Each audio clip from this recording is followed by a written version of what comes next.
ladies and gentlemen, I'd like to call to order the Rochester City Council for our workshop on today, August 21st, 2012. Before we begin public input, I do want to encourage everyone that wishes to speak to fill out a yellow card. I have several up here, but if you do intend on speaking this evening, please fill out a yellow card and send it up so that we can get it up here. That way it'll be recorded with the clerk as well. So if anyone needs a yellow card, they're right up front here. We greatly appreciate it. Before we begin public input, I know there's a couple items of interest this evening. One of the probably most important items right now is going to be the cost of the recent presidential visit. The city has calculated all of the costs of the visit between personnel costs and equipment costs. And the total has been issued as this. For police, it was $3,674. For fire, it was $1,363. For public works, it was $4,399, and that includes some equipment costs.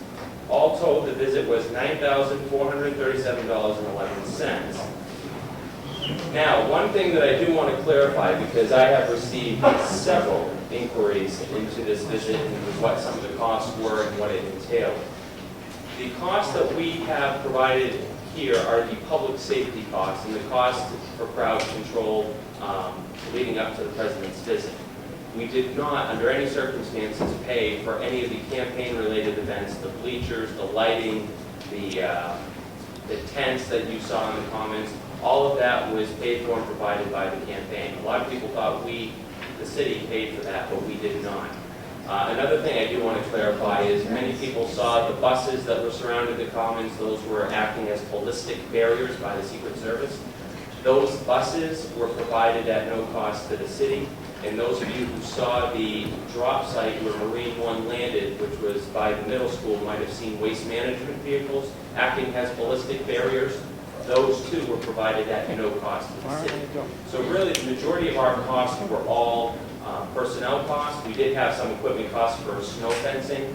We had a lot of snow fencing already in stock here in the DPW barn, but we had to purchase more. But that snow fencing can be used in the winter for our usual snow removal techniques. So I just wanted to clarify that up front. I do have a few copies of the total breakdown if anyone wants to see it. But I did want to just preface this evening's public input with that so that you have the facts before you speak. So at the end of the day, it was $9,437. With that, I'll open public input and we'll start with Ms. Doris Gates. And I would like to ask, obviously, given the size of this evening's crowd, I would like to ask that you limit your comments to 5 minutes. I have a timer here, and we will be strictly adhering to that this evening. So with that, good evening, Ms. Gates. Good evening, City Councilors, Mayors, and City Manager and others. I'm speaking specifically on the Soul City Dance Community Rental Lease.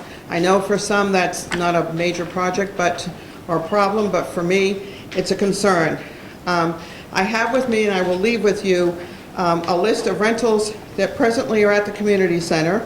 As a taxpayer, you can see that we support the Senior Center, Jerry's Pantry, Share Fund, and others at zero to low cost. Nobody complains about that. I think that's a great thing. I've also prepared a history of Soul City Dance lease agreements. Last year, I was researching what the school district was paying for the rented space at the community center. From the report on the leased property by the city, I realized that Arts Rochester, doing business as Soul City Dance, had a lease which calculated out at $4.25 per square foot, much less than what is the normal standard rate, which is at $7 a square foot. When I brought this up with the City Council Finance Committee, a discussion ensued last year. At the next meeting, several persons at Soul City Dance came forward to discuss the merits of the program and lessons they offer. They requested a one-year extension at $4.25 rate. The Finance Committee discussed the rate, but the minutes of the meeting and the follow-on City Council meeting minutes have no mention of any vote taken regarding this lease. What you have in your package tonight is a draft for the past year's lease due to end in 10 days, which has never been signed. Not sure why. This past year, I did my homework. Under the right to know, I requested the leases that Soul City Dance had with the city. It was with surprise that I got a copy of the 5-year, yes, 5-year lease that John Scruton signed. It was actually a 4-year lease with a 5th-year option, which was this past year. Interesting, Mr. Dan Hussey of Soul City Dance, nor the city manager were forthcoming with the information which they had to have known. How many of you as city councilors knew there was a 5-year lease? In that lease, it stated the additional discounts given in the early years. They have known, if I had known these rates, I would have been extremely unhappy, as they were 2 years were at $425, 1 year at $364, 1 year at $303, and the first year they had no lease at all to pay except for the upgrades of the HVAC system for the area, and the city could not find any information that showed they paid anything for that. Some would say that they did not lie to you or me, but I said they lied by omission, which is still lying in my book. Let me be clear. I'm not here to discuss the merits of their programs nor the persons they serve. Their business plan is not up for debate. They are a 501c3, which allows persons to write off 50% of any donations made to them. This is all up to them, not to us. What I am discussing is why any business gets a break on the backs of the taxpayers. Why should they get our dollars, which are all done behind closed doors? Was it because of their connections in the city, the right people they know on the board of their directors, a past mayor, a spouse of a city councilor? If they were given special rates to their clients, that is their decision, nor is it a reason for them to be subsidized by the taxpayers. Maybe they need to take and make a change in their business plan, raise their rates, or search for additional donors. That's not our problem. I do know that they did get washed out by the floods 2 years in a row. I expect they had insurance for their losses. If not, they should not have had the taxpayers subsidizing them as they recovered their losses. My spreadsheets show that over the 5 years, the taxpayers of Rochester have subsidized Soul City Dance for over $78,000. Wow. I've got that spreadsheet, and you'll all have a copy. I'm asking that you, as our elected officials, do the right thing for the taxpayers. Require the city manager to draw up a 1-year lease like everyone else at the community center. Have a standard rate of $7 a square foot, and I would ask that they would put these details in a lease that be signed by next September 4th, as their lease is already due to run out. Let's not go another year without a lease. In the future, it should be standard practice that all leases that deal with city property be brought before you, our elected officials, for approval, and nothing should be signed off by the city manager. Now, I would ask you to go do the right thing for the city taxpayers. I will leave these with Julian to pass out later. Thank you. Thank you.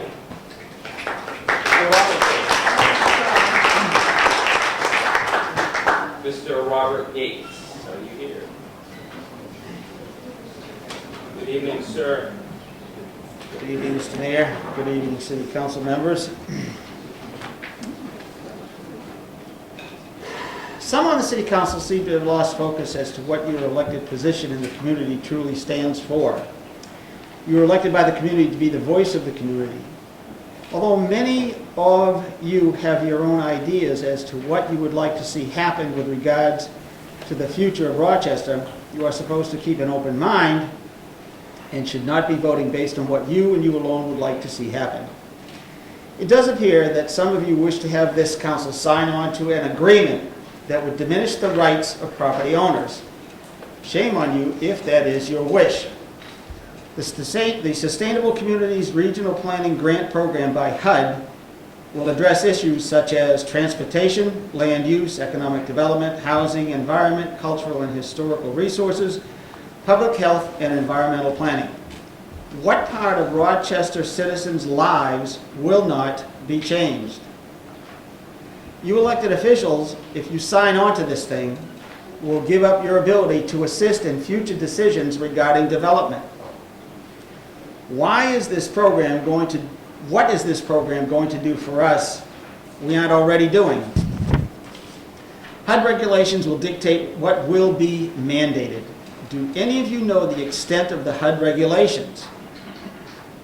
How do we extricate Rochester from this agreement when we realize how detrimental it is to property owners? Where is this information written? Will Rochester be sued by HUD when we attempt to remove ourselves from this agreement? And if we are successful in extricating ourselves, how many millions of dollars will it cost taxpayers for litigating the suit, or how much will the fines for successful removal cost us? There's a court case in Westchester County, New York that talks about this. Understand that this will involve private land owners and what can and cannot be done with your property. Government has become more and more intrusive as every day passes.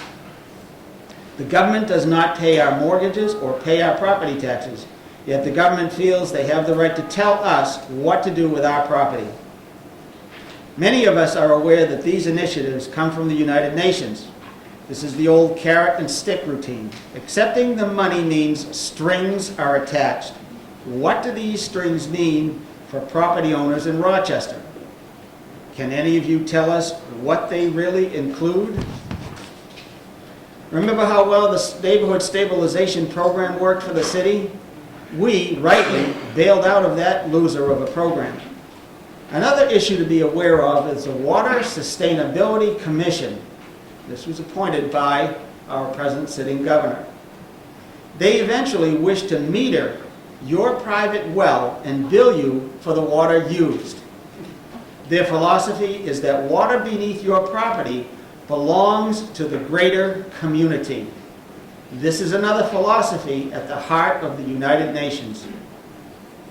Vote this ill-conceived, pin-headed idea down. I would make one request of Mr. Torr. I would request you motion for a roll call vote on this issue.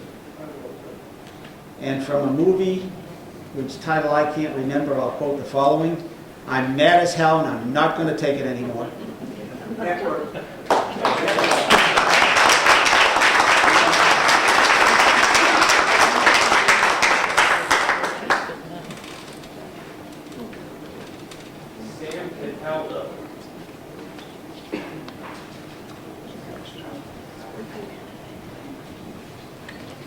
Mr. Mayor, members of the council, my esteemed colleague from New Hampshire House, by the way. My name is Sam Cataldo, State Representative from Farmington. What happens here in Rochester affects the surrounding communities.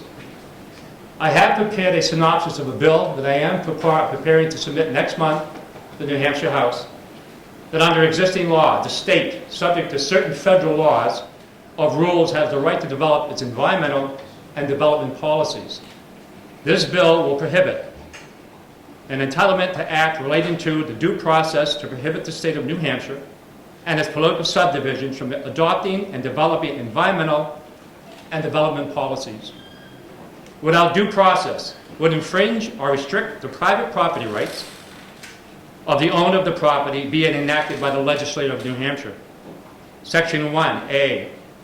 As used in this section, political subdivision means any state, county, incorporated city, unincorporated city, public local entity, public-private partnership, and any other public entity of the state, a county, or a city.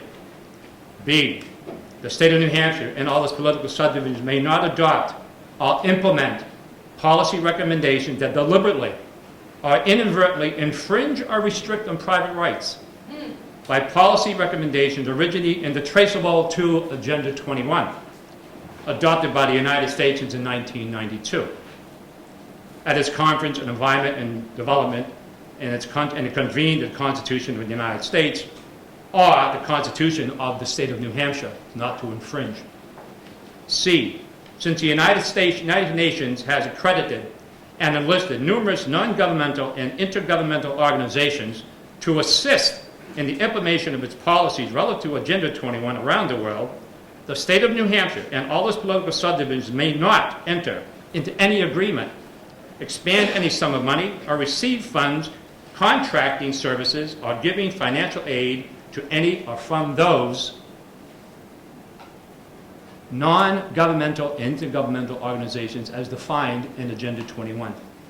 And in Section 2, Item 3, effective date of this bill will be the act when it's passed by the New Hampshire House and the Senate and signed by the governor. Thank you all. Thank you.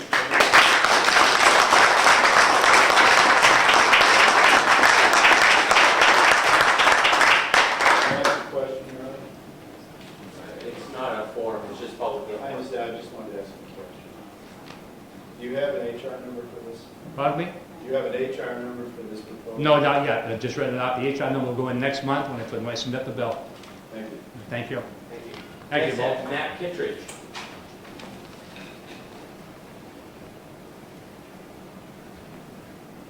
Agenda 21, Mr. Mayor, city councilors, city manager, thank you for giving me this opportunity to speak. Agenda 21 has been on the radar of the state legislature for a while.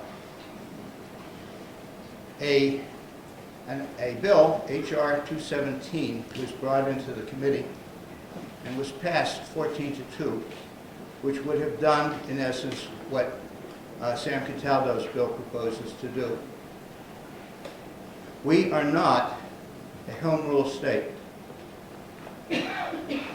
This city is a political subdivision of the state, and the state has not allowed you to make a separate peace either with the federal government or the UN. And for the life of me, I can't understand why people that put so much work into being councilors and mayor and thoughtful citizens could consider abrogating their own responsibility, their own intelligence, their own knowledge, and their own hard work and hand it over to the EPA, who doesn't even have a constitutional authority to do it because its powers were not delegated directly by Congress in detail. They gave them a wish list and they have taken off with that.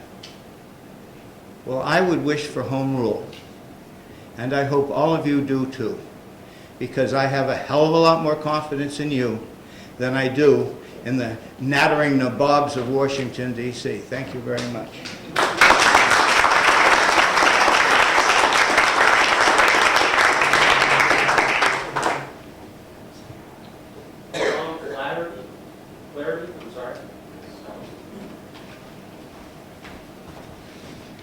Good evening. Where are you from? Yes, Milford, New Hampshire. Go ahead. Thank you. Yeah, I'm here just to make a few comments about Granite State Futures. As I understand, Rochester is considering joining on. Granite State Futures is a program based on a contract with the Federal Housing, Urban and Development, DOT and DOE. There is an instrument that is a legally binding contract between HUD and the national RPC, as well as acting on behalf of the 9 RPCs in the state. There would also be a contract between the RPC and the city of Rochester if you were to join Granite State Futures. This is a top-down program that comes from the federal government through the RPCs, and there are mandates in the agreement between HUD and the national RPC that must be adhered to and passed down through the Granite State Futures project. There's one key aspect to the agreement between HUD and the national RPC, and it's one section called substantial involvement. HUD's Office of Sustainable Housing and Communities will work in partnership with its grantees to advance the program's objectives of the grant program. The cooperative agreement allows for substantial involvement of HUD staff to enhance the performance of the grantee in the completion of their deliverables, including final interpretation of study results, reviewing and approving of key personnel, implementing HUD requirements which limit recipient discretion, and where appropriate, substantial direct HUD operational involvement or participation during the assisted activity. That in itself says that this is a top-down program. This is not a bottom-up grassroots program, as some people will say. And the bottom of the hierarchy here is the municipality, the city or state that's receiving the money.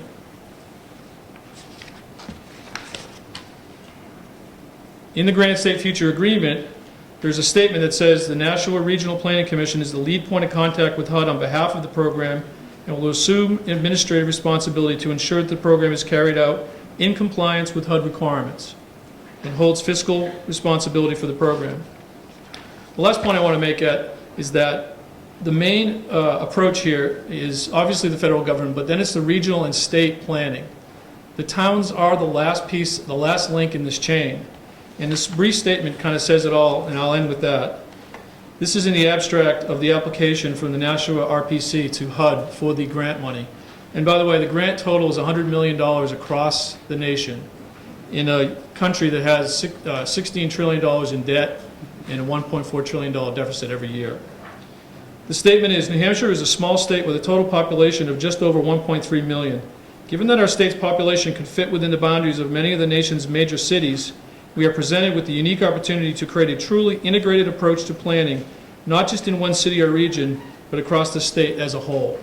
So as a city, I would be very leery of signing on to a legally binding agreement with an RPC that is mandated by HUD to carry out their requirements. And I really see, personally, I see not even a regional approach here, I see a state approach. And if that's great for Rochester, then so be it. But if it's not, I would strongly consider that you get into the details of these agreements. Thank you.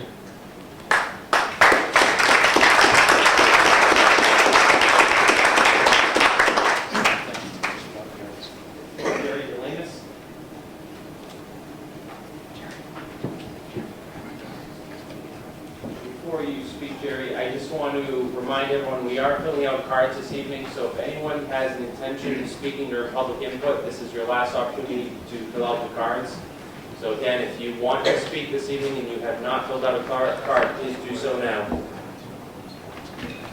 With that, I will turn it over to you, sir. Good evening. Thank you, TJ. Good evening, Mayor and city councilors. I put two items on my card. The first I'll be very brief on was in an economy, an economic condition that our state and our city and our federal and our country is in, where we don't have, where capital is a problem, where we're actually in Rochester holding back raises on public sector employees. We're trying to cut spending in every way. I think it's ludicrous for us to spend $9,000 on helping anybody out on any campaign stop. I wouldn't do it for Romney, nor would I do it for the president. I think it's wrong-headed, and it's great to be charitable with other people's money. I don't think this was a good idea. I want to get to my main focus here is on the Granite State Futures. Is in the beginning of their Granite State Futures on their lead page, Nashville is the hub of the Granite State Futures, and it says in there, New Hampshire, its regions, municipalities joining forces with an ambitious 3-year program led by New Hampshire's 9 regional planning commissions. Those are the NPCs that Tom Flaherty was talking about. It says, and they're looking at decisions about transportation, land use, economic development, resource management, housing, public health, energy, cultural, however that fits, historic, and natural resources. I've got a number of issues with this. One is we're the live free or die state. Why would we give up our property rights to anybody? What we're doing is we're taking our property rights, giving those over to a bunch of unelected people and planning department, planning commissions who are going to actually be answering to Nashville, is going to be actually answering to HUD, and then giving them the right with police authority if in fact you have a code violation. If you have a code violation and you don't take care of that code violation, they can actually bring the police in your property. There was an instance in the Midwest, I believe it was, where there was a guy doing home Bible studies. You might have heard about it on the news, and then they brought the police in and arrested the guy for doing the Bible studies at his home. Well, what they didn't show you on most of that was that there were, I believe it was 15 planning agents, people from the city who went in, building inspectors and all ahead of that. And that's where they got their enforcement right for that, is they went through the planning department to and then used the police because they needed those that ability to be able to arrest that man and then put him in jail for, I think it was 60 days, and he's actually a pastor. So that's the type of thing that comes out of this when you want to give up our property rights, our sovereignty as citizens in New Hampshire. All I can say is, don't tread on me. The second paragraph on Granite State Futures talks about involving the public, and now, if that's the case, why they hire a PR firm that's going to push this? Their stated objectives are, there's a number of them: protect New Hampshire's unique beauty and character, identify local assets that are important to the lasting prosperity of our communities, regions, and state. Here's an interesting one: capitalize on incorporate shared values. And I don't know what that is. What are our shared values that they want to get their nose in? This almost sounds like not only planning but social engineering going on. And opportunities including in existing plans and research for plans, public infrastructure investment through an open and transparent process. If that is anything like the NSP that Mr. Ortman brought in, a group that he was formerly on their board of directors, and we gave away I don't know how many millions of dollars to, who actually basically looted the NSP program, in my estimation, and then and ran it into the hole. I don't think we need that. And I believe that Mr. Ortman is also involved, if I remember right, on here, so he should probably recuse himself, because he didn't let you guys know at the last meeting that he is the vice chair of the New Hampshire Housing Finance Authority, which the NHFA is a partner in the Granite State Futures. I've got a problem with when I watched the NSP program come down. I spoke to all of you, most of you here, and I said it was a mistake, but the city council voted to take the money the first time. It proved to be a mistake, and you were wise enough to realize that and didn't go back to that well again. There's some other issues on here. The statewide work sessions and organizational meetings, they're having one on August 21st. It's climate change, and it's put on by the Energy Task, whose task is TASC, is Technical Advisory Subcommittees, and their appointments are made by the Granite State Futures Executive Committee. So they're all appointed. They put on these meetings, and then they push the information out to the people who attend those meetings. I suppose I'm out of time. I would just urge you not to sign us up to that, because you're not just signing Rochester up to it, you're signing each individual property owner in the city up to that. Thank you. Thank you.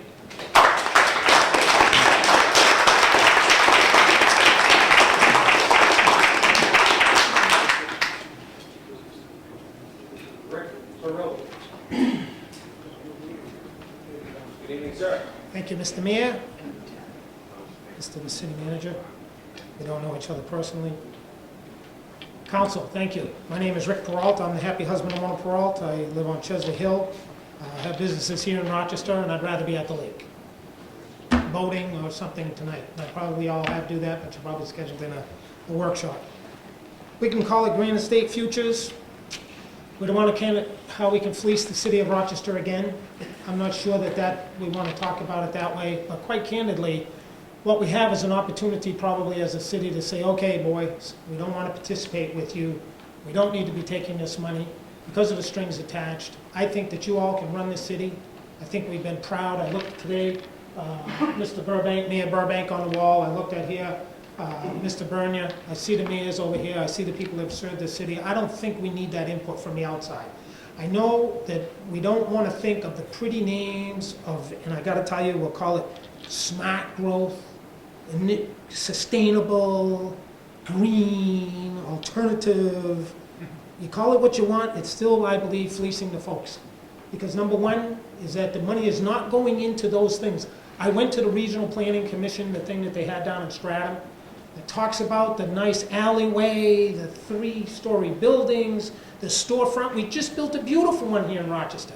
I do not want to take and give up any of my homes to go live in one of those apartments. I don't know if any of you want to do that.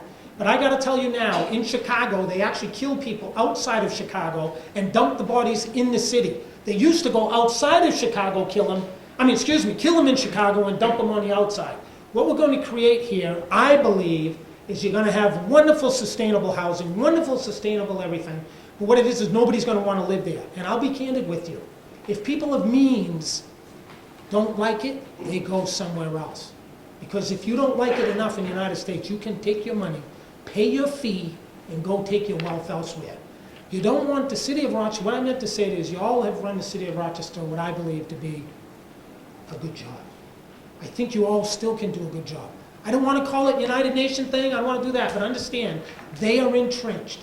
We send probably somebody in the city of Rochester, in the planning department, to some other place, Washington DC, Oregon, Pennsylvania, New Orleans, somewhere to learn how to do this a little better. How to come back and say this fancy another fleecing thing, we won't call it that, sustainable thing that's going to make our city better. I don't think it's going to make it better. I think you all have the ability to have the elected officials or the appointed boards like a zoning board to handle this. I don't think we need that outside. Let's not have another school built without windows, and all of a sudden we don't want that school, then when we don't want it, the big number, the big fine you get for not keeping it. I believe that this is really bigger than us. I think we do need legislation to maybe go out, guide some of the towns and cities. Because let me tell you, the guys on that thing that I went to, that I think it was the Rockingham County Planning, on that board up there was a whole bunch of people that are probably paying some college tuition fees. And they want this program because that's how they're going to make their payments. They're going to make their lifestyle based on getting the $3.5 million here, the $1.5 million grant here, so we can make up all the studies and make sure we know how much water comes out of my private well, and that's what happens. I think you have an opportunity. I'm thankful the city allows us to come and make our plea to you, because I don't think there's a lot of people, other than the people who are maybe going to get a little bit from wanting to have this program. Listen to these people. If you don't have the knowledge on it, look for it. I don't need to tell you that I'm an expert on it, but when I found out about it, I got educated about this. I got to tell you, these people want to regulate it. We don't need that in New Hampshire, and we certainly don't need it in the wonderful city of Rochester. God bless you all. You have to listen to us doing this, but that's because we implore you not to sign us up for something else. Thank you.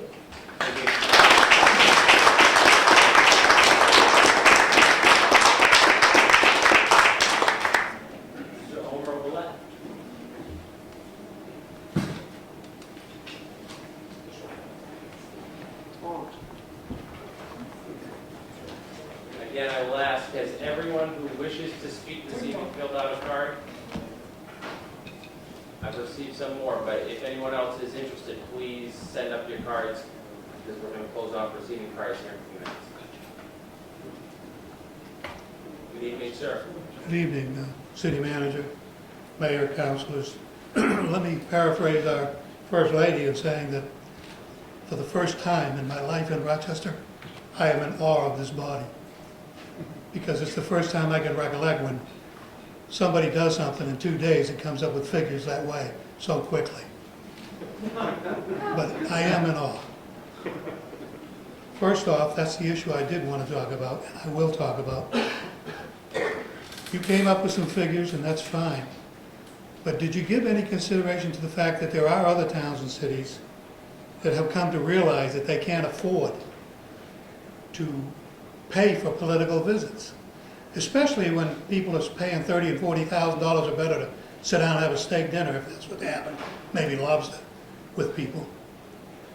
I don't think we need to subsidize multi-million-dollar businesses, because that's what politics happens to be. And being a single home taxpayer, who in the last 5 years, though you brag about how slow and how low you kept tax increases, my mortgage payments have increased a couple of times, because I have to make up that only 10 cents that you brag about so much all the time, because of my escrow going up, which increases your mortgage. I mentioned last December when I was here about a couple of my neighbors that are now living in other towns because they lost their homes and they sat vacant since Christmas. As a matter of fact, some of them lost them for Christmas. Nice present. What I wanted to talk about with this visit was that in the past, I've heard you discuss, and I've had other people come in here and ask about extending the exemption for the elderly, increasing it. Raising the deduction for vets. Lots of times I've heard those questions asked. The first thing out of everybody's mouth here is, where are we going to get the money to cover that? Gee, that's funny. I never hear that asked when there's something like this visit, or when there's something like building a river walk, or putting a $400,000 roadway upgrade that now costs us $5 million to put a bridge over. Never mind the fact that a railroad crossing would have cost $1 million, or somebody who had to wait 5 minutes for a train that comes once a week. You know, that's ridiculous. You people have been spending money like there's no problem in this country. Some of you claim to be conservative, but I haven't seen it in years. None of you. You talk conservative and you spend liberally.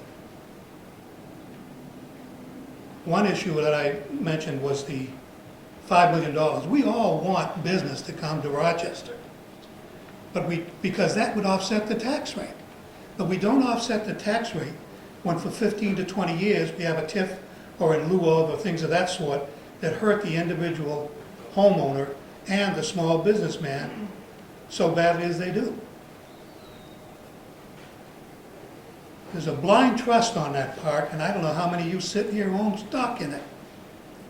Because I tried to find that out 20 years ago when I was on the council. It's a blind trust. We don't know if the new city manager out of New Jersey, because it comes from a family named Katz out of New York City. Maybe he bought some stock before he came here for the job. No offense. But nobody here knows that. Nobody knows where you're spending this kind of money on developing these businesses.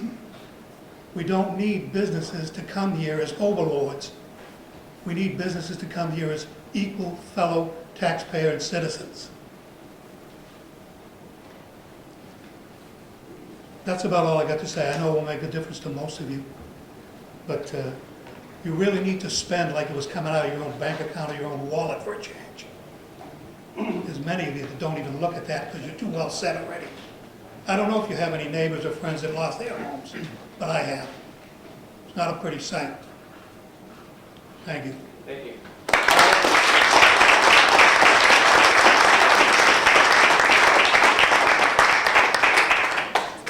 Howard Coffey.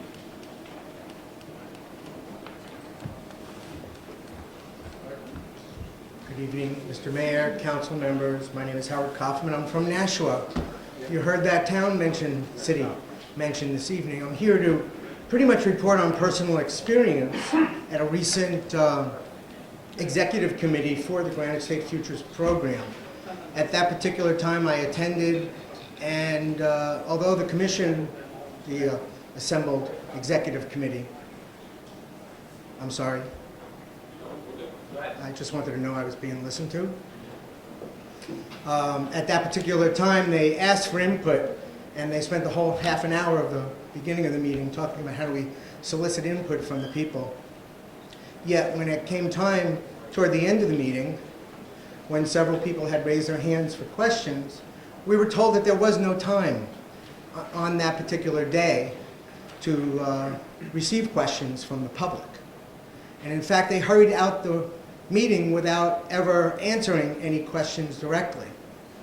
And when they were asked to give us time on their next meeting, they initially said they didn't have time for public input. And they subsequently did agree to add 15 minutes on their next agenda, which is supposed to be in September. I just want you to know that as an RPC, the Granite State Futures program is one that says it's bottom-up, soliciting input from everybody and organizing it and then bringing it forward. But the committee structure that they use in their program is everything but that. They have separate technical committee, an executive committee. They have, I think there's 3 or 4 levels of committee, each of which is isolated from the other, except at the executive committee level. Oh yeah, thank you. I love that look because it doesn't make sense, but it makes perfect sense if you want to control the outcome. One of the previous speakers spoke about HUD's influence in this program and the mandated outcomes. You really need to look into that, folks. And as my final comment, because I don't really know how much time I have left, attending another executive committee of the Nashua RPC, they handed out their budget for the year. And I just would like to mention that the monthly budget expenses for the Nashua Area Regional Planning Commission is $200,370.87. That's 1 month of expenses for roughly 12 to 14 people, $7,300 in rent. So they get their money from grants. And what happens is that one RPC gives money to another RPC so that they do projects for each other. There's $297,000 of in-kind services from either the New Hampshire Department of Transportation, University of New Hampshire, or whatever. That's not accounted for, or specified, I should say, in the grant documentation. $297,000 of you scratch my back and I'll scratch yours. If it's a contract, then pay for a service. This in-kind stuff leads to fraud, corruption, and misappropriation of public funds. And you guys, by entering into this program, become complicit in that kind of funding and expense of public funds. I urge you to vote against this, and I thank you for your time this evening.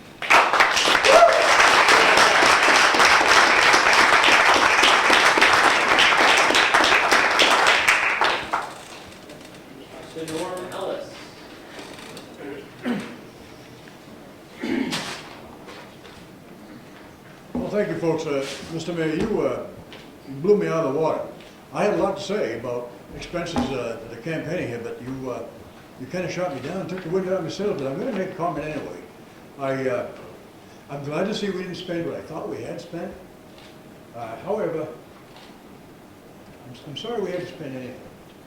And I guess what I'm saying is, when you have somebody coming into a city, any town or city, for campaign purposes, they're not doing anything for us. They come in here and I don't think they spend buy much coffee or a sandwich, or spend much for gas. I don't think they really care about our welfare at all. I think they're using us. It's a user situation, and that bothers me.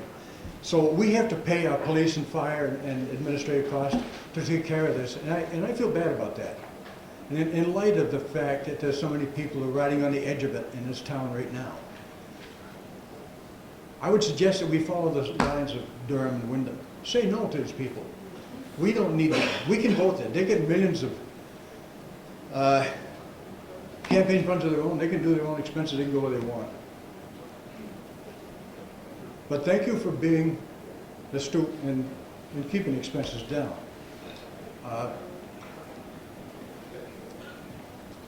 Taxes are always a sensitive issue. I would like to ask you to take a perspective, if you haven't already, of looking at the city of Rochester as a family. Not a city, not made up of buildings. But take a look at Rochester as a family. And we're all members of that family. We need to look out for each other. We need to help each other. We need to encourage businesses. We need to encourage that free enterprise. The free enterprise was damaged on Saturday. Their businesses are impacted negatively by the administration's coming in here on a campaign run. They lose revenue in that day to one extent or another, and yet you still expect them to pay taxes. That doesn't balance out too well, okay? All I'm saying is, in the future, in all of your dealings, and you're above average people in my book, you're very capable. Excuse me. I would like to ask you to, if you look at the family, the city, as a family, when you're dealing with taxes and expenses to take care of everything, I know you're going to do the very best you can to make sure that nobody is hurt unfairly. There's too many hurting people right now. And I'm not going to beat a dead horse with that. I'm only going to make a passing remark on this Agenda 21. You know that the term Agenda 21 makes me shudder. Just the term. It has sinister connotations. It involves new restrictive legislation across the country, all the way down to into our hometown. And anytime legislation is passed, most of it is going to be restrictive. We're living in a very restrictive legislative society already. Let's try to keep the legislation down. Let's try to minimize it. And if we're going to pass it, try to make it non-restrictive. Agenda 21 kind of reminds me of the raging flack that's going on in this nation right now about the Second Amendment. Because the United Nations wants to get in on that controversy within our borders. I don't want the United Nations in our country. They have no business in our sovereign borders. We make our own.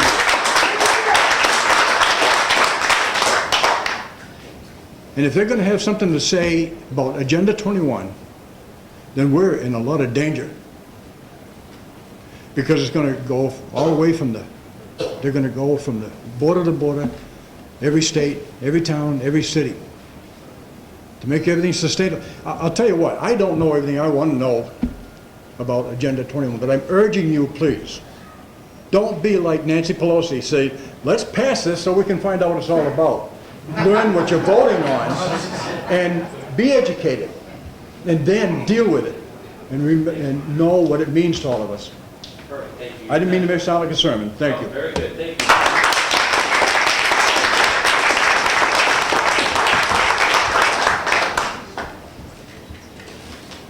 Next, I have Ken Erie.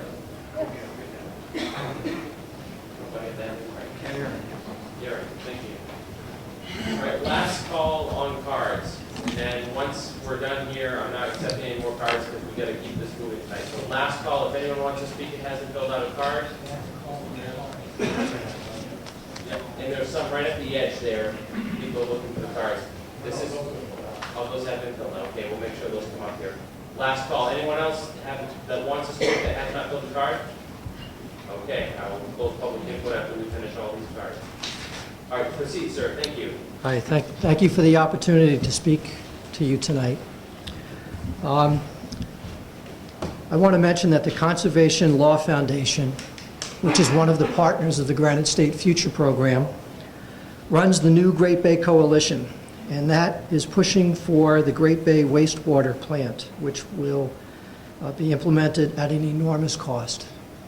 Okay, that falls under the auspices of the Water Sustainability Commission, whose final report will be incorporated into the Granite State Future program.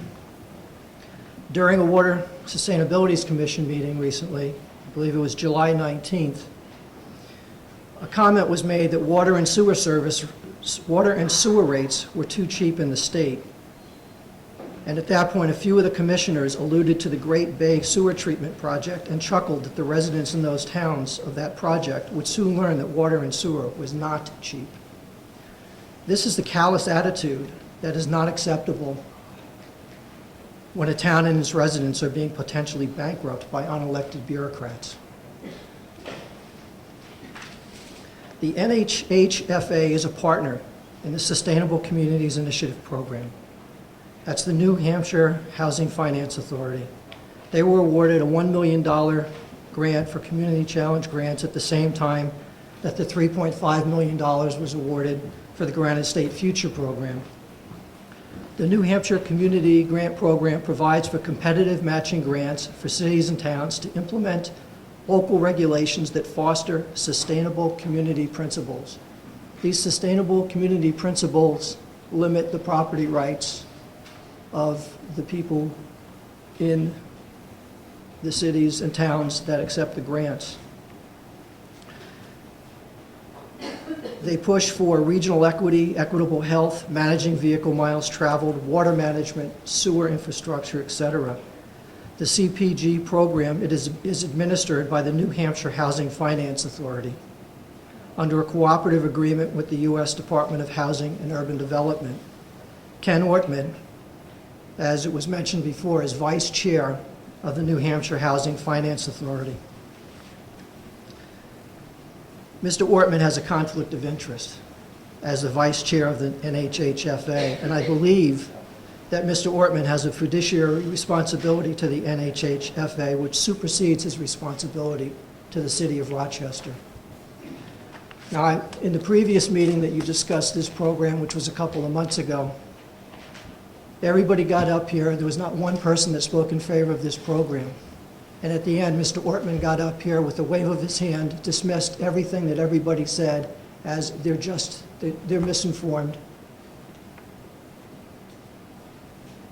And a lot of the comments that he made were misleading and in some cases completely false. And if you were going to allow him to get up here and speak to you tonight, I urge you to let him to be challenged by the people in the audience that have knowledge of this program so that you can make an informed decision as to what is in the best interest of Rochester. Thank you.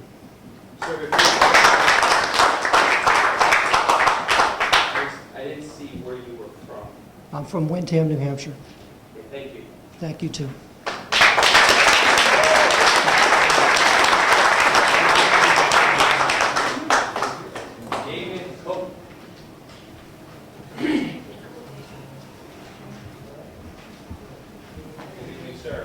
Good evening, City Council, Mayor.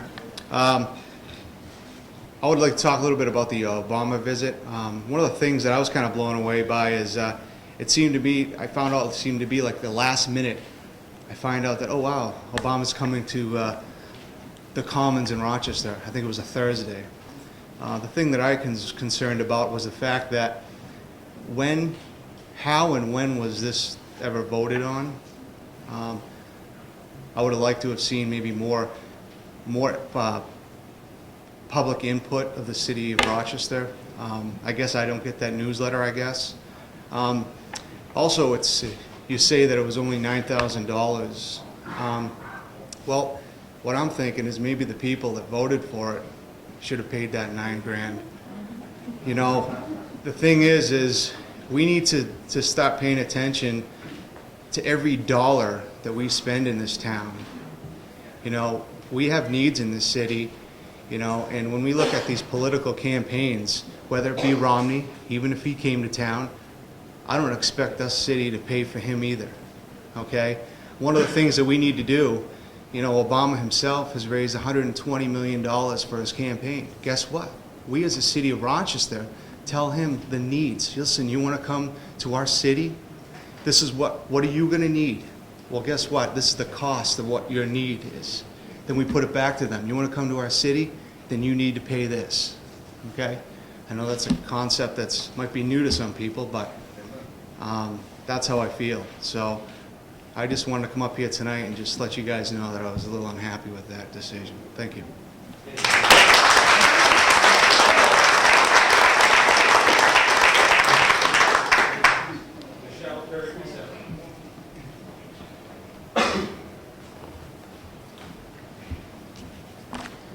There are two issues I would like to discuss tonight. First, I was genuinely surprised last week when I read an article in the paper about Obama's pending campaign stop and the mayor's statement that the city would pay for the security. This is nothing short of outrageous, especially in these difficult economic times when people are struggling to put food on their table and keep roofs over their heads. No candidate, Democrat, Republican, Libertarian, or from any other party, should have their campaign expenses paid for by the people of Rochester. The people of Rochester have a right to know who and when the abuse of our tax dollars was approved, because it certainly wasn't listed in the August 14th Finance Committee meeting agenda, nor have the minutes of that meeting been publicized on the city's website as of 5 o'clock tonight. I'd like to know who, other than Mayor Jean, approved this wasteful spending so I can actively work to have them replaced in November 2013. If you, Mayor Jean, and any member of this Council or Finance Committee want to support Obama's campaign, you are free to do so with your dollars, not mine or my neighbor's tax dollars. Clearly, this is nothing short of an abuse of power. Second, I would like to address the issue of Rochester signing on to the Regional Planning Commission of the Partnership Agreement for a Granite State Future. Why any member of this council would even consider to give an incredible amount of power to a small group of unelected bureaucrats is, in my mind, is beyond comprehension, and in my mind borders on insanity. A majority of this council voted against NSP 3 because Phase 1 did not produce the results that were sold to you. This agreement is the neighborhood stabilization program multiplied by 1,000 or more. We need more local control over our property and lives. We don't need to give it away to people who do not answer to us, whether they be in Dover, Nashua, Washington, and New York. A vote in favor of this agreement is a vote to bind the residents of Rochester in chains. A vote against this agreement is a vote for freedom for the city and her people. Please vote no when this partnership agreement comes up for a vote. Thank you.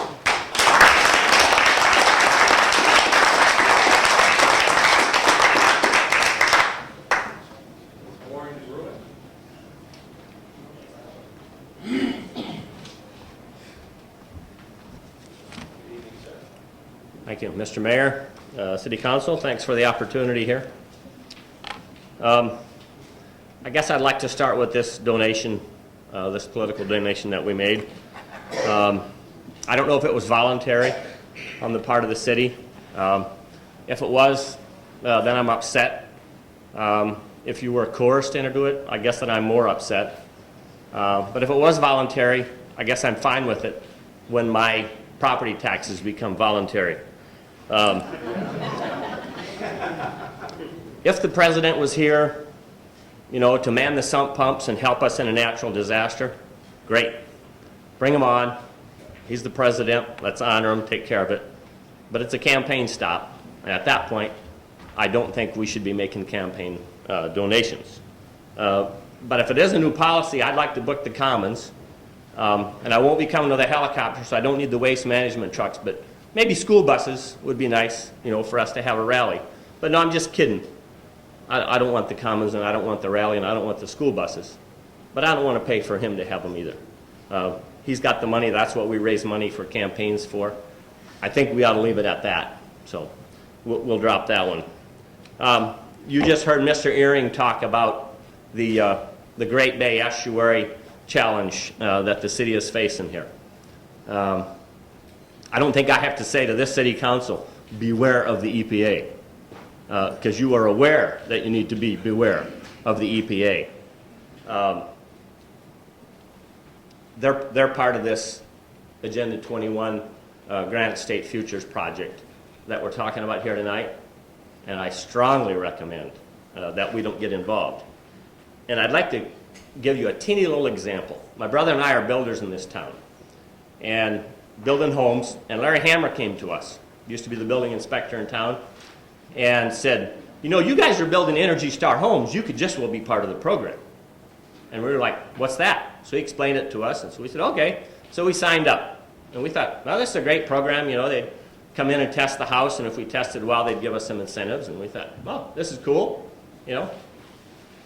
But then pretty soon they came up with some new standards, and we were like, wow, this is a little bit draconian. But I went to a meeting and there was like 50, 60 people at the meeting talking about, okay, these are the requirements for Energy Star for your home. And then the next year they ratcheted them up some more, and there was maybe 20 people at the meeting, and I was just at a meeting last Thursday and there was about 11 people there. And the reason there's 11 people there is because people are running like scalded dogs from the program.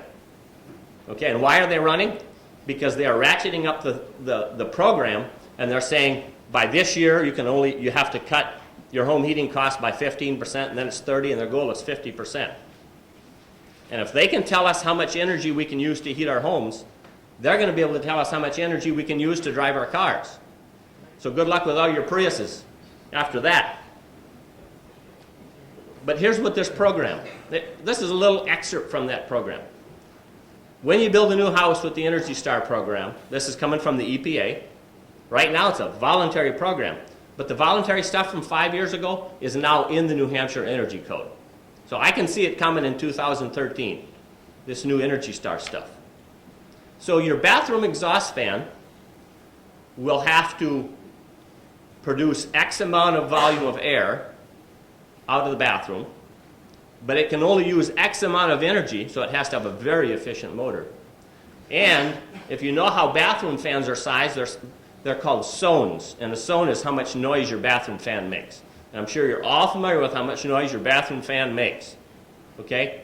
Well, if you can't hear your bathroom fan, it's either broken or it's a super quiet one, and it probably produces about 2 zones of noise.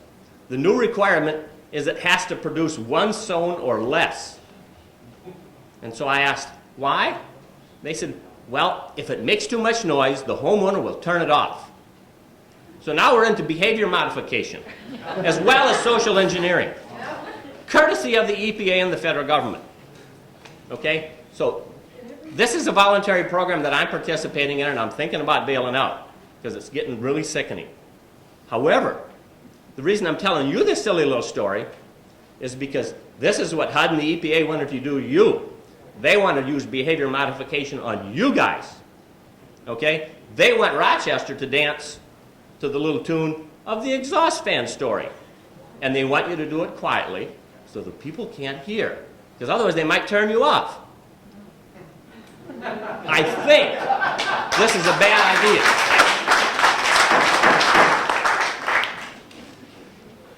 A couple years ago, I was looking to buy some rental property, and I was down on Brochu Court. And this is to address the sustainability part of this Agenda 21 and Granite State Futures. While we were looking at that property, I noticed the house across the street had a big sign about how much money was going to be spent fixing it up, and I ended up looking in the paper and seeing how much. I think it was part of this NSP program. And I believe, if I remember the numbers, they were going to spend like $240,000 fixing up a $100,000 house in a bad neighborhood. And I'm great about rehabbing old neighborhoods, don't get me wrong. But $240,000 on a $100,000 house, to me that's unsustainable. That's what this program is. It's unsustainable, and I urge you to reject it, please. Thank you.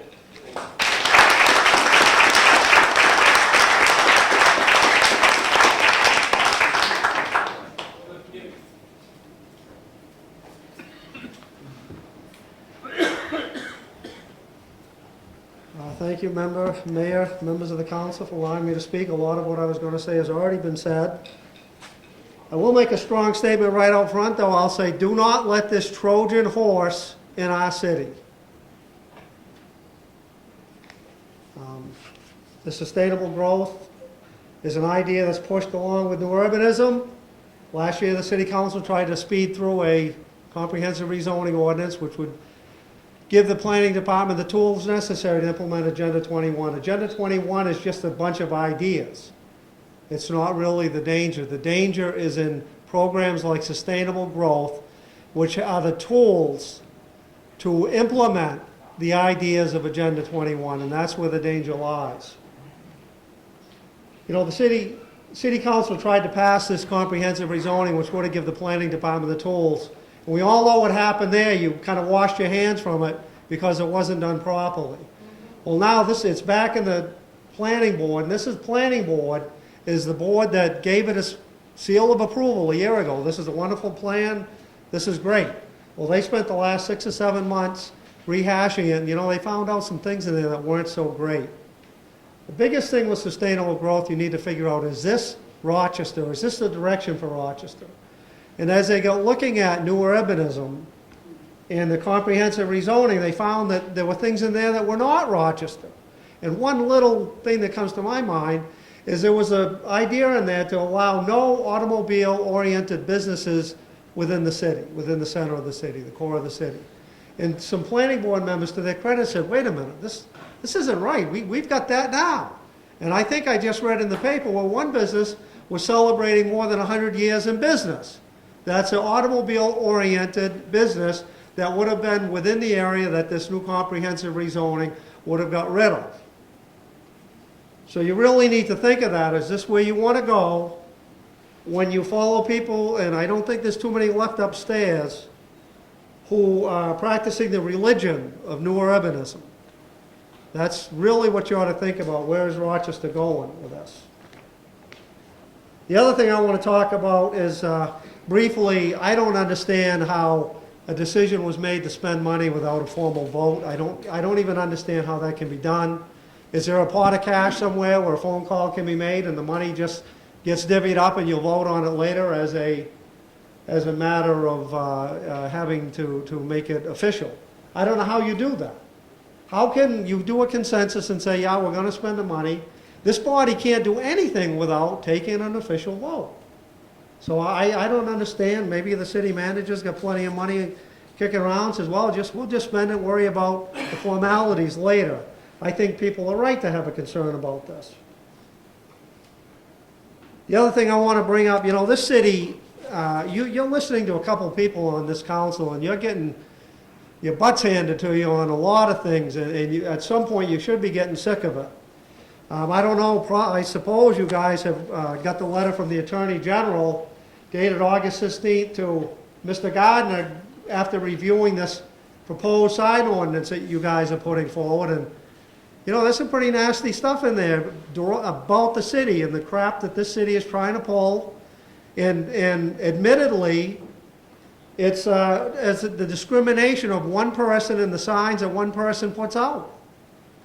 And I hope the paper does something with this article, because it says, because municipalities do not otherwise have the express power to regulate political advertising, Rochester proposed ordinance must be analyzed to ensure no part of it is inconsistent with Chapter RSA 664. A city ordinance is as valid if it expressly contradicts state law, if it runs counter to the legislative intent underlying a statutory scheme. You can't do whatever you want here, ladies and gentlemen. We're not a home rule state. Additionally, the proposed ordinance must not violate the U.S. Constitution, as the United States Supreme Court has repeatedly recognized the importance of political speech under the First Amendment.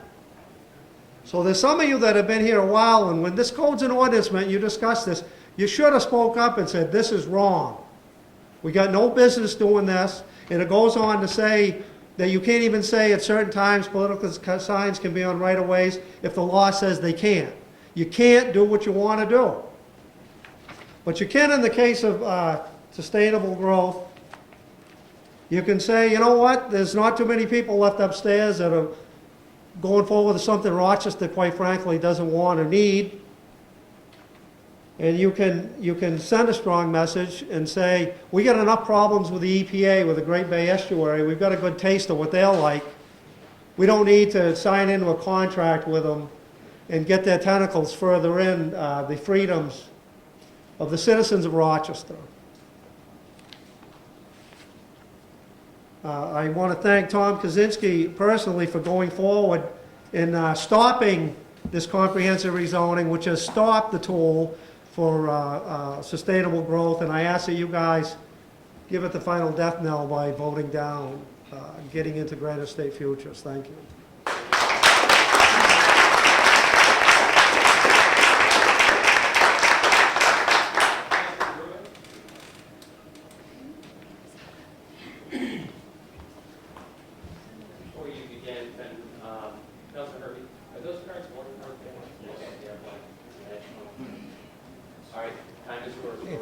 Thank you, Mr. Mayor and council members.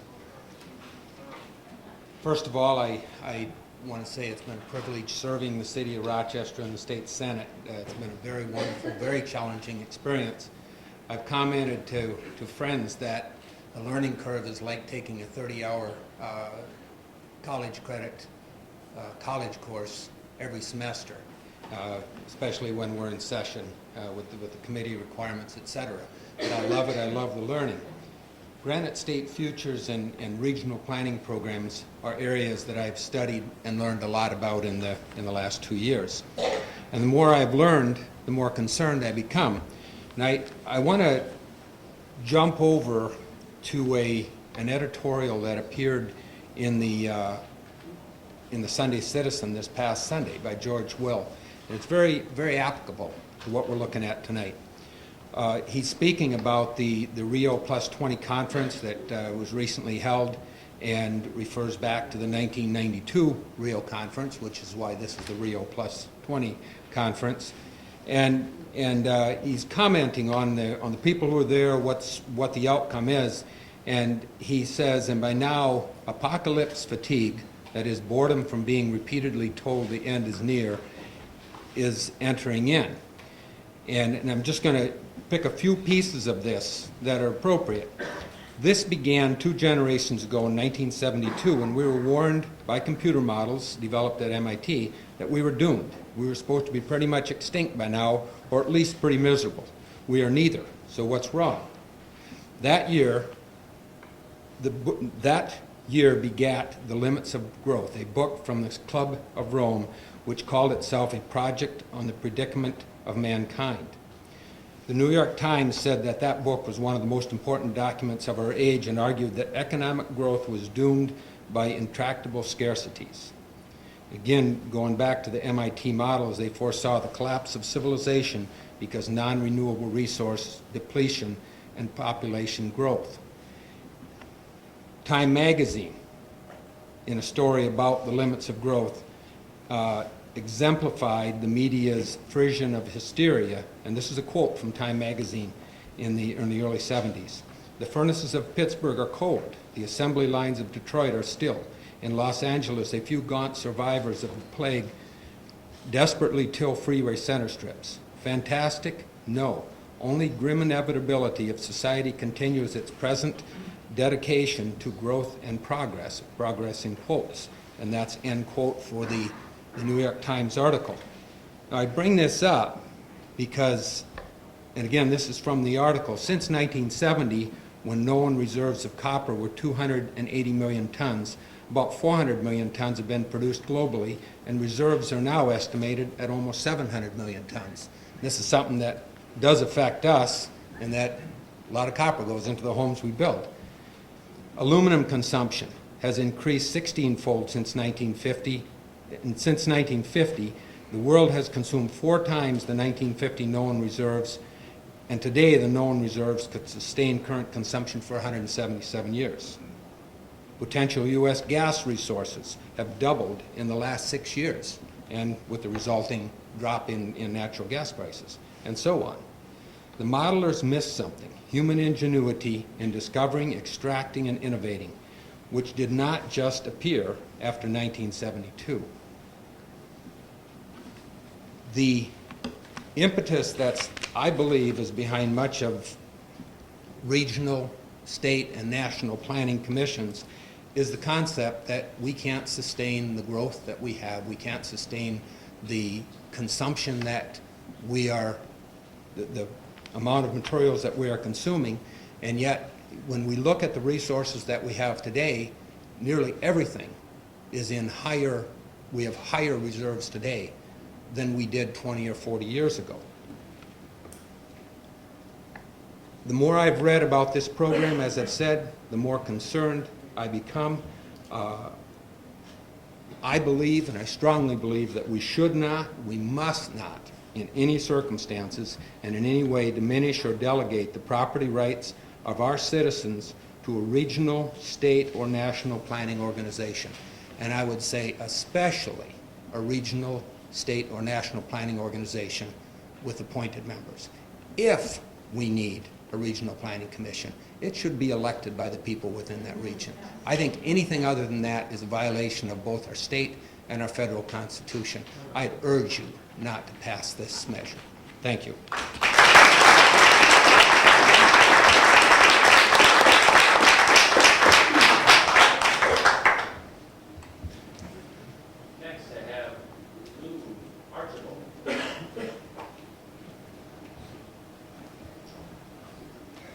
Thank you for letting me speak. My name is Lou Archambault. I live on Chesley Hill Road in Gonick.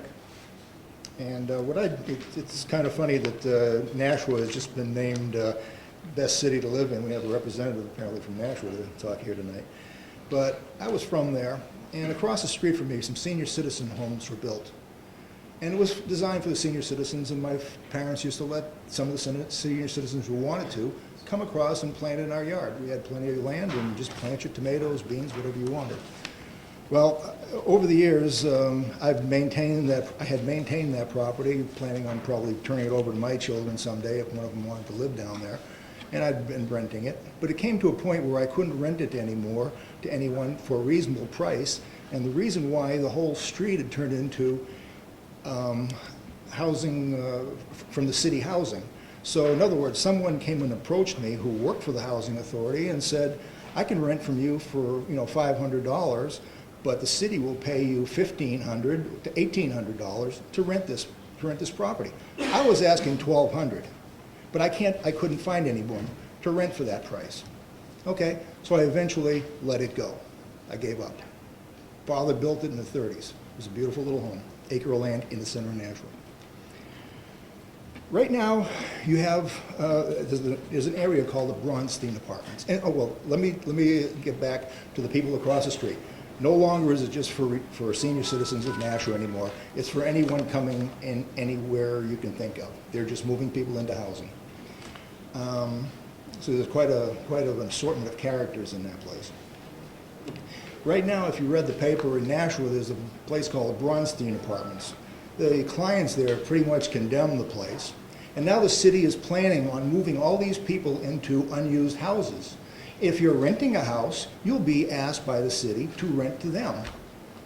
Okay, they're moving people around, redistricting them throughout the city.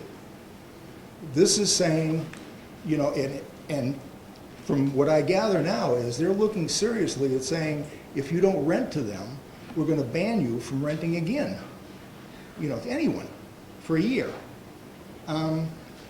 There's an awful lot of problems with what is happening in redistricting and redistributing all these people. And that is what's coming to Rochester.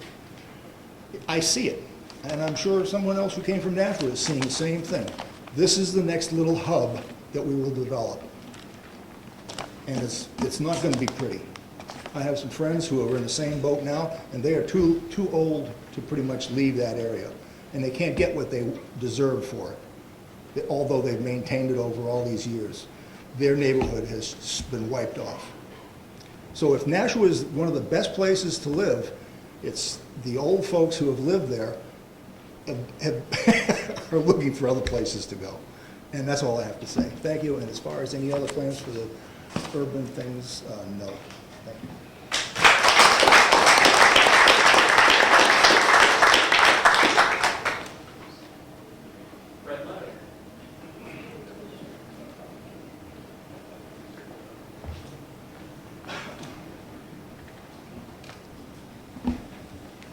Hi, everybody.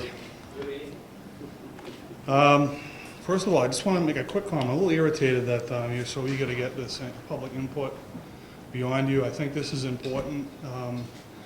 People have taken time to come here to address you, and I think you take all the damn time it takes, frankly.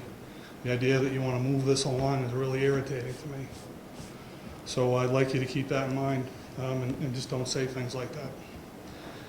I want to address, number one, the Sustainable Communities Initiative, and really this kind of insular atmosphere you believe you belong into because it is an advisory board only. That's not really true. Not with this program, it will not be. They will go above and beyond you. They will try to infiltrate. They will try to get you to change your ordinances, the city's ordinances. They will go to the state departments, DES, DOT, and whatnot, and they'll go to legislators. A lot of them are legislators. They'll file legislation. They'll change the rules. They'll change the laws. They'll force this town to do what it wants you to do. Okay, so the whole notion of this being just an advisory circumstances is nonsense, and you all know that. We'll get into a lot of trouble. There's people here spending an awful lot of time trying to develop the economy in this city. I may or may not like the method. Regardless, you folks are putting a lot of time, energy, and money into it, and they may have a hand in that. And you got to ask yourself, how will you feel about that? They'll come down and tell you what you can and cannot do with the land in our own city. And I don't think that's what we want ultimately. And I know that's what a lot of people on this council don't want. You know, we want to be able to determine our own destiny. And it's been mentioned more than once that, you know, the issue with the Great Bay Estuary and the cost that we're going to incur, and it's going to be one degree or another, whether it's 3 parts per million or 8 parts or whatever, ultimately we end up having to adhere to. And then ultimately, as you all know too, it only addresses 30% of the problem, because the larger part of the problem, nobody's willing to really admit that they can't get their arms around it. None of the education programs that are driven from the state or county or federal level seem to be effective in dealing with homeowners along the estuary. So we're going to end up bearing a large degree of the cost that has the least amount of effect.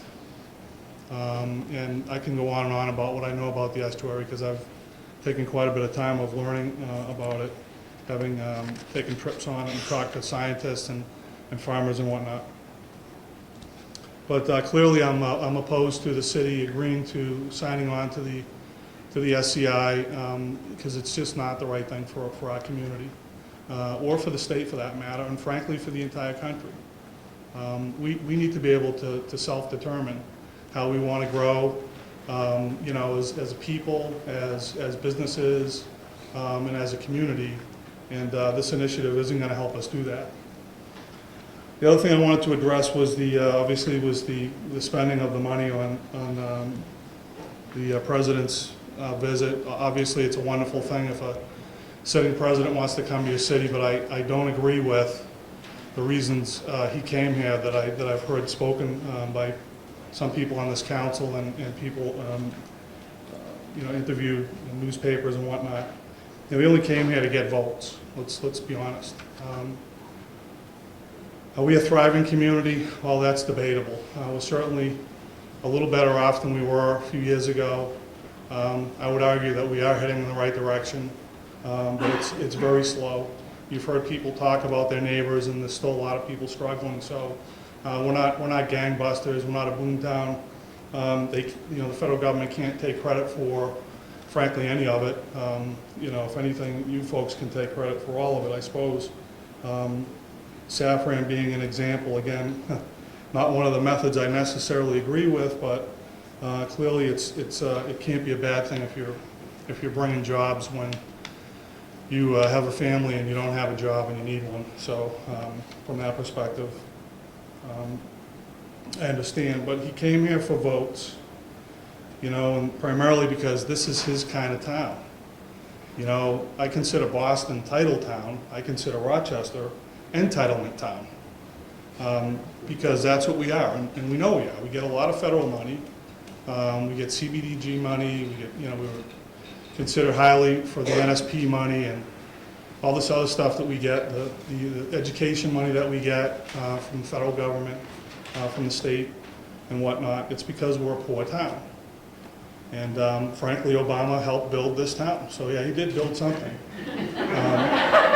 But this truly is his kind of place, because, you know, he hopes that those people will vote for him so they can continue to get their entitlement. So I was opposed to it. Romney, by the way, if you do a little research on the internet, when he's billed, he pays. So I think we bill the Obama campaign, and if they don't pay, we let the public know in fairness. And if Romney comes here, we bill him, and likely he'll pay. I appreciate your time. Thank you.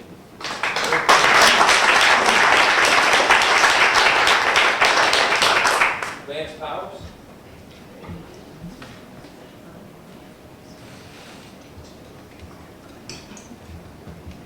Good evening, Mayor, councilors. Lance Powers, citizen, former vice chair of the planning board. I'm here to just ask you not to sign on to this agreement as well. I can go into all the details as to parts of the program and stuff. I believe a lot of people spoke to that already. I just would urge the council to look into where the program comes from, who's pushing it, who's asking for it, the implications to the residents, property owners, and the city as well, the restrictions and stuff that the city will be forced to adhere to. But more importantly, as a taxpayer and a property owner, I just don't want more restrictions and anything like that. So just keep it short and sweet and ask you guys to do your homework, look into it, see where it comes from, and really what it involves. And also, while I'm here like everybody else, I'm not impressed that you guys were willing to pick up the tab for a little presidential stop there the other day. I don't care what party it is or what candidate it is. Our taxpayers could be certainly used, pave a little bit more of the sidewalk or something. I don't think it's right to be using my taxpayer dollars to support electoral candidates, like I said, regardless of where they come from. Use my taxpayers, plow my road, fix the sidewalks. Thanks.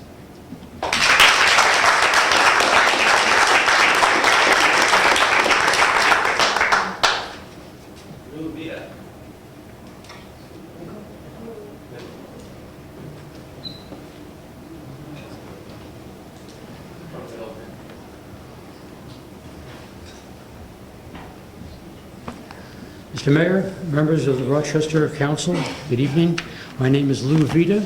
I'm a representative from Stratford District 3, and I'm here to talk to you a bit about the Granite State Future, as it seems like everybody else is.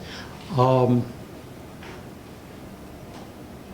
addition to being a representative, I'm also a member of the executive board of the Stratford Regional Planning Commission. And on that board, you get to see various people and hear various, get to have the opportunity to hear various opinions. And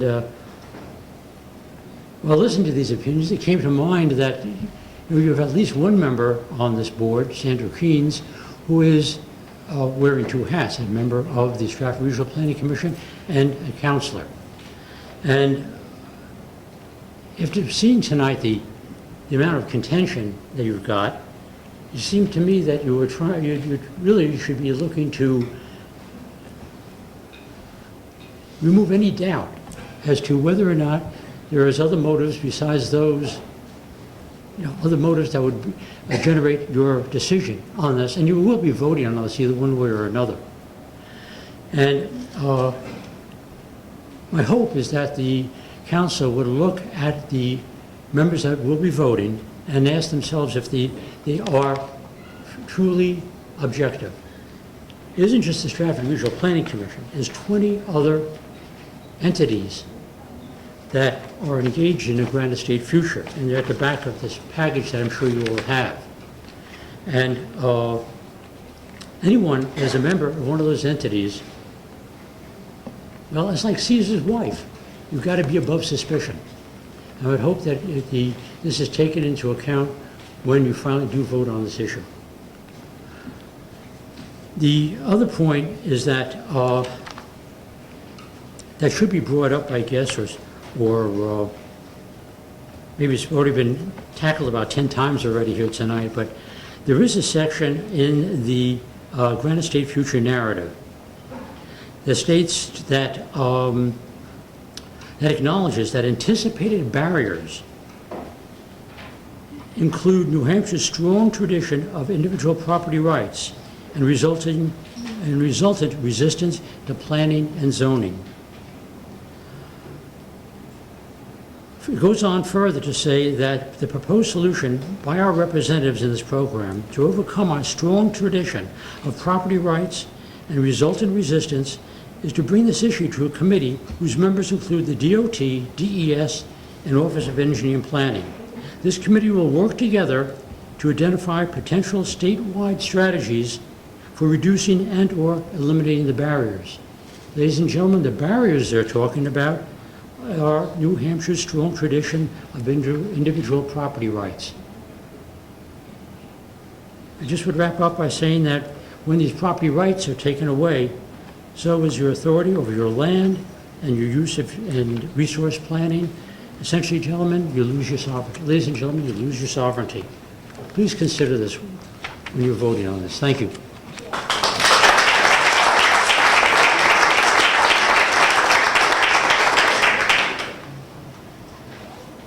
Susan Delanus?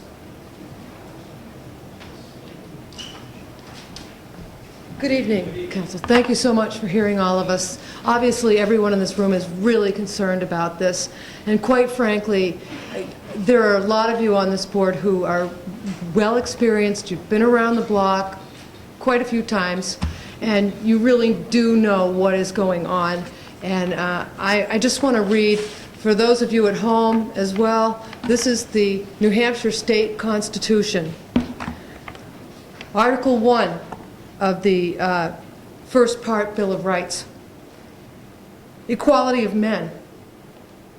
All men are born equally free and independent. Independent. Therefore, all government of right originates from the people,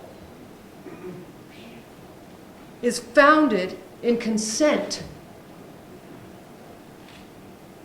and instituted for the general good. Article 2, natural rights. All men have certain natural, essential, and inherent rights, among which are the enjoying and defending life and liberty, acquiring, possessing, and protecting property. And, in a word, of seeking and obtaining happiness. This is our Constitution. When you vote, if you choose to vote for the Granite State Future program, I submit, I believe, that you're voting against our Constitution. I mean, would all of you who are against the voting of the Granite State Future program please stand just for a moment? Thank you.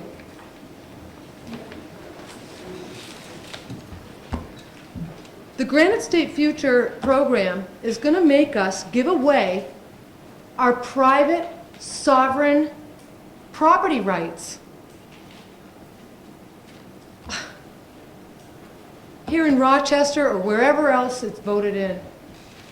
And God save the people who live in the communities where their property rights have already been usurped and taken away from them. This is a travesty. We have no recourse. If you guys sign us up for this, what's our recourse? How as a representative government are we able to get ourselves out of the noose? You know how you always say that they're tightening the noose? Well, you got to be in it before they can tighten it. You know, HUD is, we're dealing with HUD. It's made up of unelected bureaucrats. Not a good situation for any of us to be in. All of us here, you on the council, everyone here, everyone at home. Obviously, the majority of those here, and I would probably say those at home, are against any contract with the Granite State Future program. And really, you know, our voices, I think, should weigh as heavily, if not more heavily, than, say, someone like Ortman's. And that's what I'm going to say about the futures. And I would also request that those people who decided to spend my money should go and get a personal loan, since $9,000 some odd dollars is not that much money. Go get a loan and pay it yourselves. Thank you very much for hearing me.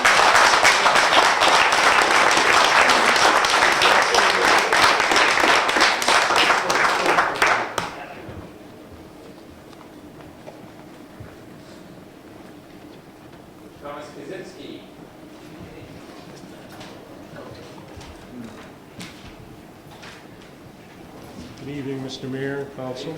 I thought because you didn't have a July meeting, we'd get 10 minutes of public comment today.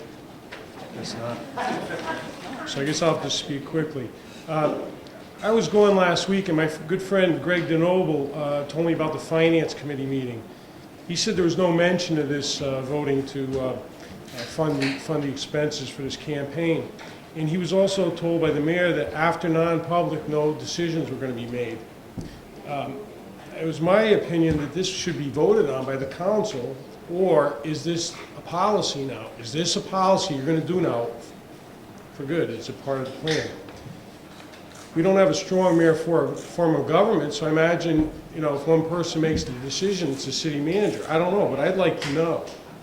You know, this was a campaign visit and not a courtesy call. If he came a year ago to see the residents of Rochester, it would have been a different story. And I'll be honest, I'm not going to mince words. I have strong feelings about that man. He didn't work 60, 80 hours a week to make my business.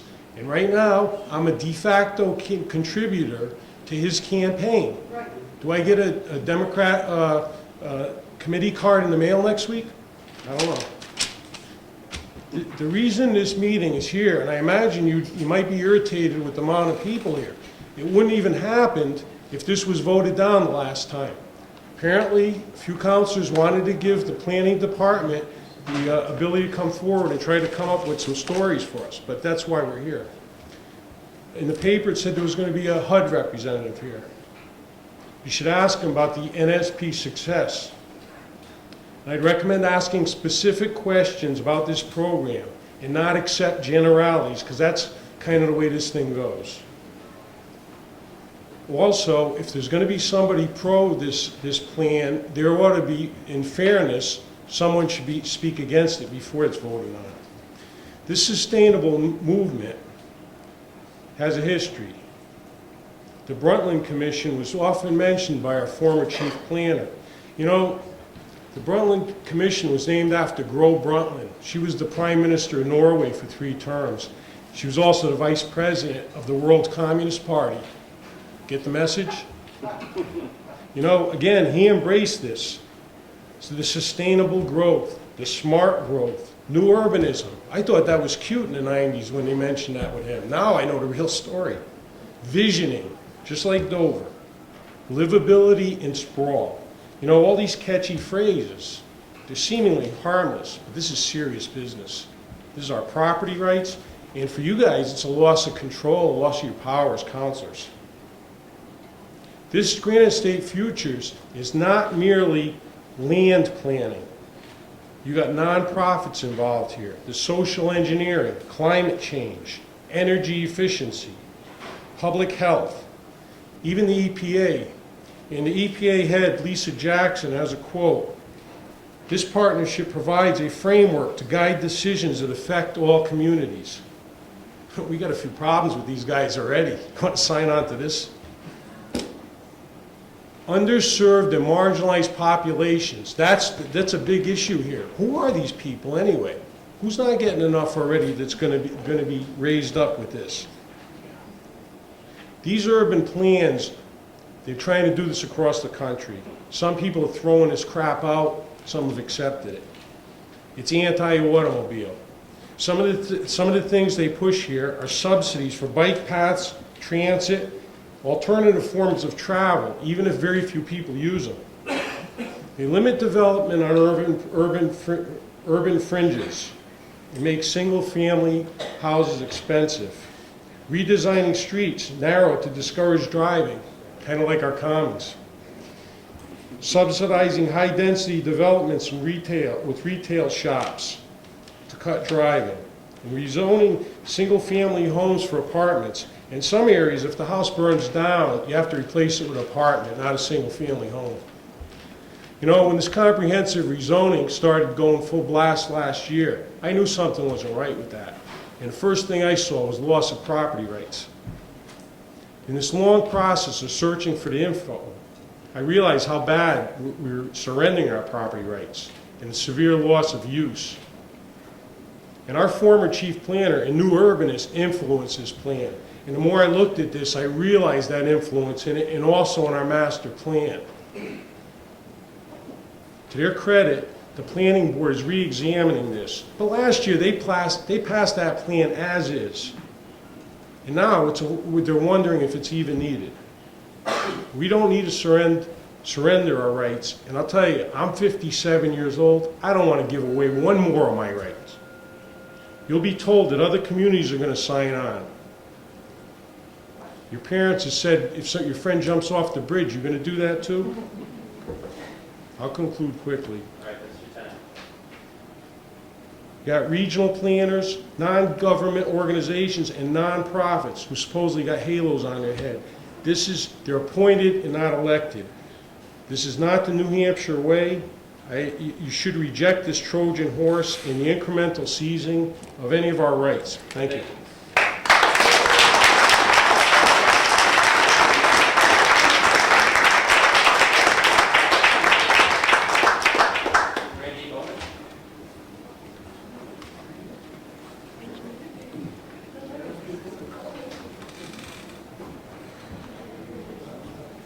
Thank you, Councilor, Mayor.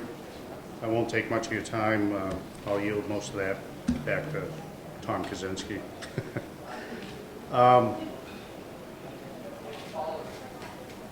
The Granite State Future is an ambitious 3-year project. It starts with initiating robust public dialogue at the local level. Was that the 9 years of meetings or no meetings that happened in the rezoning? I don't know.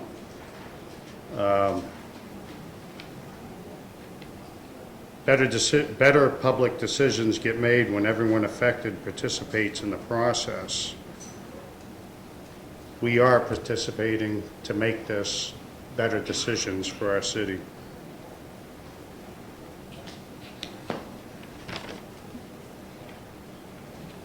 Again, these underserved people, I don't know who they are either. If it's the poor, those are the people that are getting served. If it's the property owner, the transportation is, the automobile is freedom. Ask any kid that finally gets his license how different it is. I also wanted to touch on the President's visit. In 2009, I became the chairman of the Rochester Republican Committee, and since then, the President's attacked my religion, tells me I didn't build my business. He's attacked my freedom of speech. He's got lynch mobs running around Florida over an issue. These are all Democrat-sponsored things, the Occupy movement. I find these people to be very hateful, nasty. They've called my wife derogatory names like teabagger. They've tried to shut my business down. They boycott me. Not one dime of my money should be going to offset any campaign expenses.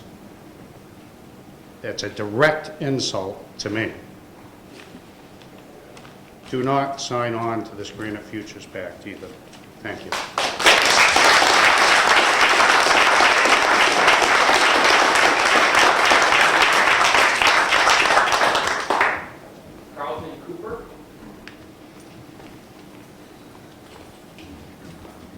Council, Mayor. My name is Carlton Cooper, young taxpayer, homeowner, father of two. Little disappointed with what's going on in this city lately. I used to be proud to say I was a Rochester citizen. Was proud to graduate Spalding. The last couple of years, what I've seen go on in this town kind of is sickening with some of the decisions that are being made. I'm not even going to touch on the Granite State Futures. Everyone eloquently hammered it down pretty good. More than what I'm going to touch base. President's visit the other day. Me as a person who's almost lost my house twice due to job layoffs, due to corporate America, banking, and all the garbage that's gone on the last few years with the financial market. When I see articles in the Foster the other day saying the general consensus was that if the president came, the city would absorb the cost, said Councilor Keynes, also a member of the Finance Committee. We did it with John McCain. It's not a big deal. sorry, it's a big deal to the taxpayers of this town. Everybody I've talked to, discussed with on Facebook, friends of mine, people that I see here tonight, it's not a good thing. When decisions are made like this without taxpayer involvement, it hurts the passionate reputation of this town and these taxpayers. Enough said on that. Short and sweet. Another issue I had is I'm looking at the new polling places for Rochester, which no one has touched upon. I see normal places like the VFW, St. Mary's, and then I see the Rochester Home Depot, corporate America. Why it was moved from either Holy Rosary or the middle school is kind of concerning, that it would be to a private business whose all profits go to Atlanta, to corporate a company, rather than a local business, if anything. Things like this and decisions that are made in this town without looking at the overall aspect of what the people in this town want are kind of disheartening. And I back pretty much everything that everyone said here. I mean, it's good to see this kind of passion, but what's not good to see is some of the decisions made with the city. Thank you.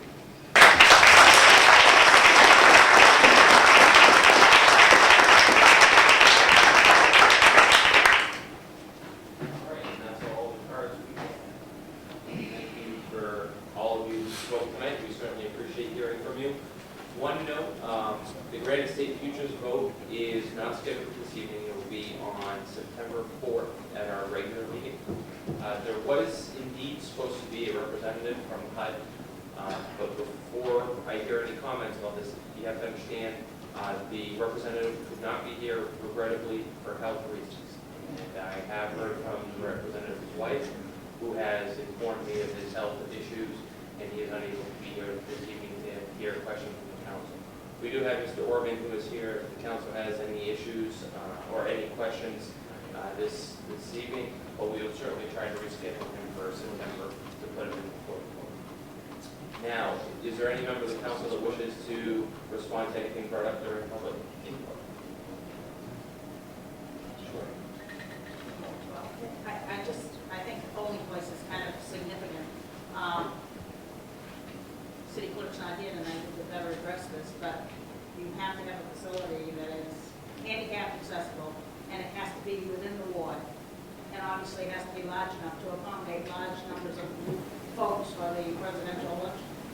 So I don't, if somebody else had a better idea, we debated it on TV for 6-7 months, so maybe a year, ever since the last election. So if you have a complaint about that, then I wish you would come forward and maybe next time around, that would be a better location. All right, anything else during public input? All right, seeing that, if there's no objection, I'll take 5-minute recess so we can just kind of regroup here. All right, seeing none, we are recessed.